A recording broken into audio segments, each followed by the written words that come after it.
Hey, what's up guys, it's DarkArmedDuelist, and today I'm going to be doing an Unchained deck profile, and it is off the chain. I'm really excited for this deck, guys, because this deck is actually one of my favorite decks of all time. I really enjoy this deck because of the Unchained Abomination. It's probably one of my favorite Link decks of all time because of the artwork of this deck. It's just so gorgeous, especially with Unchained Abomination getting its rarity bump inside of the Lost Memories collector tins that came out this year. It's just a really fun deck that basically says, I'm going to destroy everything, which is what's really neat about this deck. So, without further ado, guys, don't forget to like, comment, subscribe, hit the bell so you can come part of the notification squad, and definitely check out that Patreon down in the description below because we have some awesome rewards, you guys, like getting your name description of every single video, getting signed cards in the mail, or even getting requested deck profile just like this one every single month that you are a patron, along with test hands. So, without further ado, let's get straight on into this.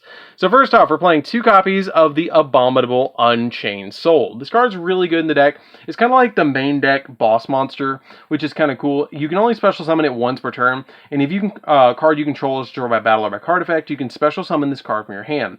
And if this card is special summoned, then you can discard a card and then destroy a card on the field, which can be one of yours, one of your opponents, depending on what you particularly need to destroy, because some of your cards benefit off of being, well, everything in your deck benefits off of being destroyed.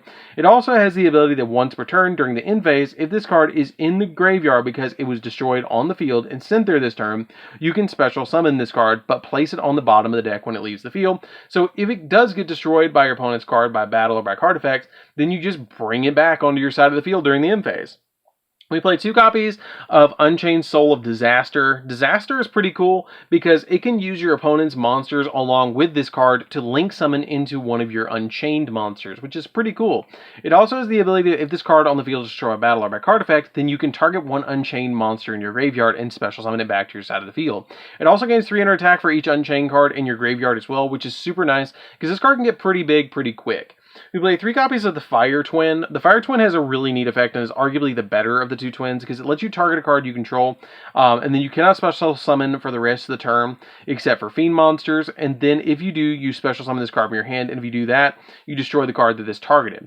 And if this card is destroyed by battle or by card effect, then you can special summon an Unchained monster from your hand or deck, which is pretty cool to be able to float. All the monsters that are twins float, which is kind of cool. We then play 3 copies of the Water Twin. She lets you target a card you control and you destroy it. Quick effect. So that's pretty good to be able to just destroy something like one of your back row, like a copy of Escape to the Unchained and Abominable Chamber of the Unchained, because if you destroy those, then you get to special summon, which is kind of cool to swarm the field. And she's destroyed by battle or by card effect, you can special summon an Unchained monster from your deck, which is really nice. We then play 3 copies of Sarama. Sarama is kind of cool too. I don't understand why there's 3 twins. Like, isn't that triplets? But hey, I like the deck, so I can't really say that much. This card has the ability that you can target an Unchained card in your graveyard and set it to your side of the field. Then you get to destroy a card you control. And if this card is on the field, is destroyed by battle or by card effect, then you can special summon an Unchained monster from your hand or deck as well, which is really cool. So basically, all of these float, which is really a cool effect. We then play 3 copies of Tour Guide. Tour Guide lets us special summon out a level 3 Fiend monster from our hand or deck, but it negates its effects while it's on the field, and it can be used as synchro material, but we're not synchro summoning. But the really cool thing about this is they still float when they're in the graveyard, so if they're still destroyed by battle or by card effect, they do still trigger. We then play a single copy of the Dark Spirit of Banishment and a copy of the Dark Spirit of Malice. I know a lot of people have kind of started dropping these, but I love them in this deck. They're really good in this deck, because if a monster that's on your side of the field is targeted for an attack or targeted by a card effect, then you can send the corresponding one with a particular effect to the graveyard, and then if you do, you get to target a level 8 Fiend monster in your grave and special summon it, which is pretty cool. And then they also share the ability that if they are on the field, or if they're in the graveyard, and while this card's in your graveyard, you can add it from your add it back to your hand if you special summon a level 8 Fiend monster to your side of the field, which is really cool. Or if it's sent to the graveyard, excuse me, not if it's special summoned to your side of the field. If it's sent to the graveyard, then you get to add this back to your hand. Really good effect to be able to get these cards back and just constantly recur them. And then we play a single copy of Dinomist, or not Dinomist, but Dino Wrestler Pankratops.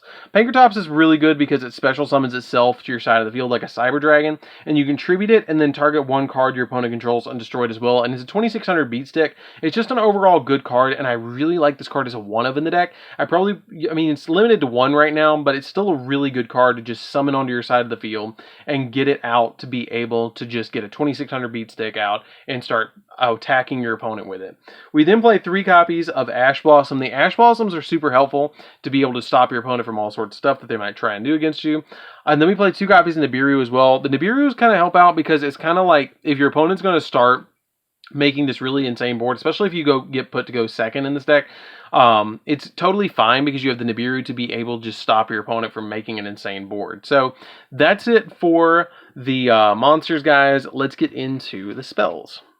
So for the spells, we're going to be playing 3 copies, or a single copy of Call by the Grave. I know I almost said 3, because, you know, I'm used to that. But we just play 1 copy of Call by the Grave. It did get limited recently, but it's still a really good card to play as a 1-of in the deck, because it can stop hand traps, and it's just an overall good card. We play 3 copies of Pot of Extravagance. Pot of Extravagance is really good in the deck, too, because what this card does to help out the deck is it helps out with draw power to dig into the deck, because we have stuff like our Unchained Abomination, Unchained Soul of Anguish, and Unchained Soul of Disaster, which is totally fine to banish at 1, maybe 2 of them, because you're going to climb up the chain maybe 1 time, or maybe twice, climb the chain, because they're unchained. But sometimes you will climb the chain twice, and you want to have those extra monsters. But you do play 3 of each Unchained monster in the extra deck, so it's totally fine to play this card. We then play 2 copies of Twin Twister. Twin Twister can easily be changed out for Cosmic Cyclone. I like to play Twin Twister because it can resolve by popping your copy of the Unchained, or the Chamber of the Unchained, and it can pop Escape of the Unchained, depending on if you need to. It can pop a bunch of different cards on your side of the field to be able to just resolve them, or it can pop your opponent's spells or traps by just discarding a card. We then play 3 of the Searcher deck, which is Abomination's Prison. Abomination's Prison lets you add an Unchained card from your deck to your hand, and if this set card is destroyed by a card effect, you can special summon an Unchained monster from your deck, which is pretty good just to be able to get those monsters onto your side of the field. Then I played just a single copy of Wailing of the Unchained Souls. I feel like this card is just a 1-of now. It's not quite as good as it used to be. I used to play this at 3, but I've recently bumped it down to 1, and I really haven't missed it. If you link summon an Unchained Link monster, you can target 1 card on the field and destroy it. And if this set card on the field is destroyed, then you can special summon an Unchained monster from your deck.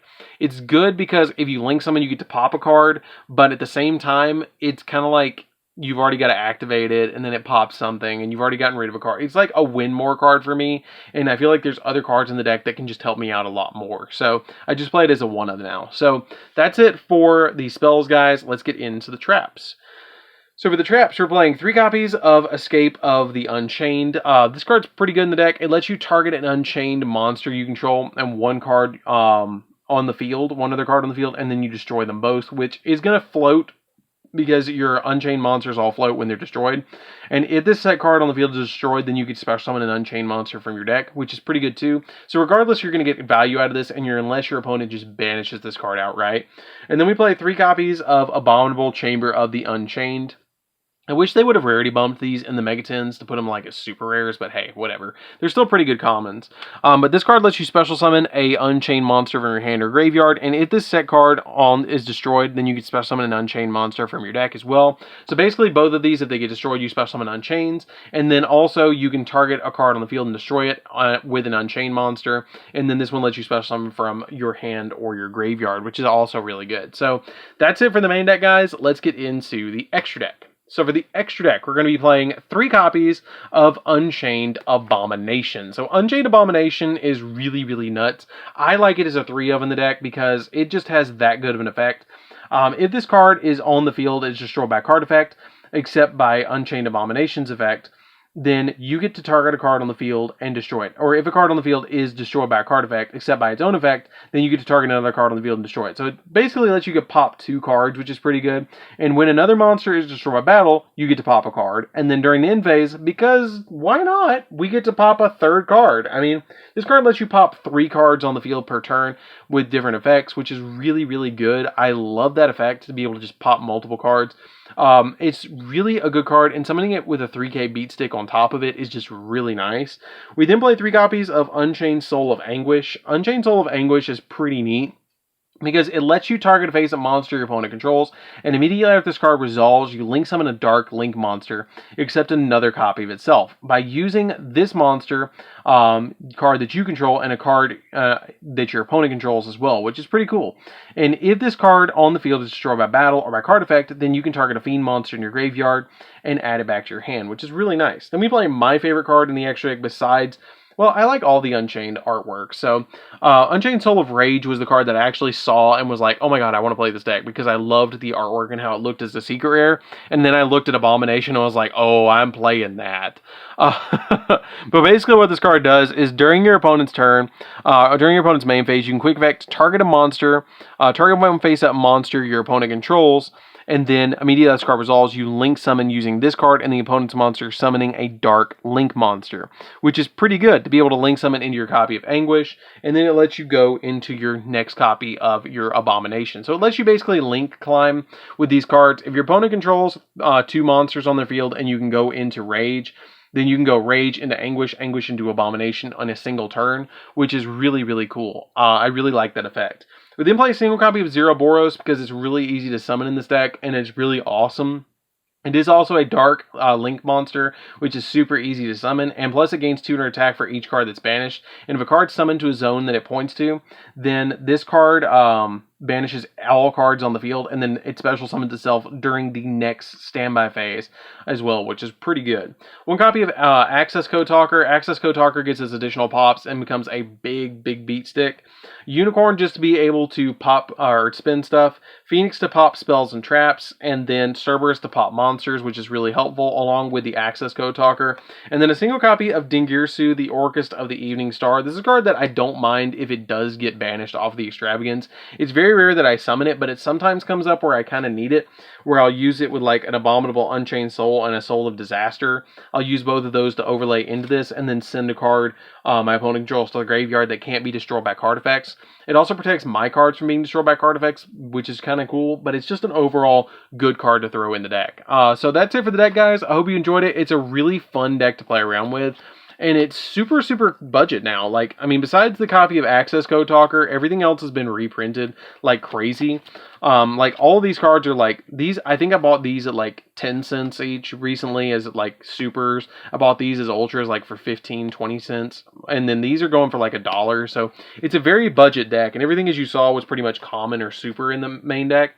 And everything's been reprinted in the Megaton. So it's a very budget option to go up against meta decks, because this deck has actually been topping a little bit recently as like a rogue contender. And it's really amazing that it actually has been, because a lot of people don't know how to deal with it because it just destroys so much stuff. And in the card economy, it just works. So without further ado, guys, we'll see you guys in the next video. Don't forget to like, comment, subscribe, hit the bell so you can become part of the notification squad, and we'll see you guys in the next video. See you later, guys, and don't forget to check out the Patreon. See you later, guys.